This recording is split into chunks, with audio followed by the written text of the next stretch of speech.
Now, recently, the Norway Annual Conference, which is part of your episcopal area, voted to issue an apology to LGBTQ people. Tell us about the process that annual conference used to reach that decision, their decision making. What was the process? How did they relate to one another? And given that you serve in a very theologically diverse area, how do we embrace differences and dissent as being as important as shared understandings and agreements?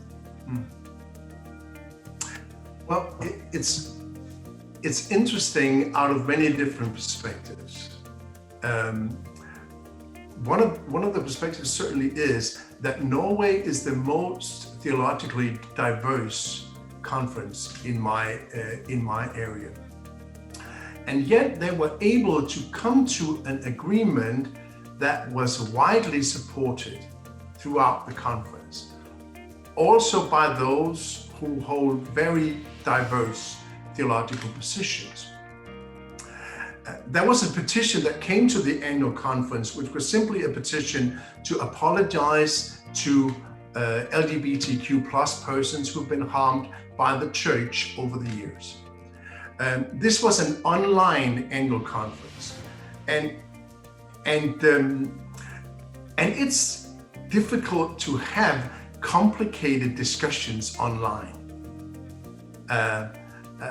An online platform is not really made for that.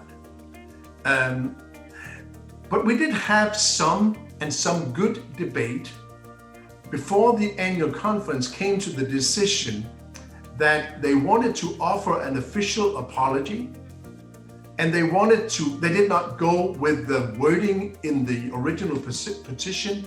Rather, they asked the annual conference council to work on the wording and to decide on the wording and then make it public. And this was, as I said before, it was affirmed by delegates really across the theological spectrum. It simply said, it's very short, it simply said, the Methodist Church in Norway admits and apologizes for the condemning attitudes and actions that have inflicted insults, harm, and suffering on LGBTQ plus people instead of dignity. I believe the annual conference was only able to make such a decision in a peaceful and respectful manner because last year, well, again, 2019, of course, the summer of 2019, we introduced a consensus process in the annual conference. And we used it very successfully when the annual conference wanted to express or decided to express an intention of moving towards becoming a fully inclusive church. We were able to move through that process in 2019 in a way where I believe everybody felt that they were heard and that their position was respected and accepted, and where the conference, all delegates in the conference respected that this is the will of the conference.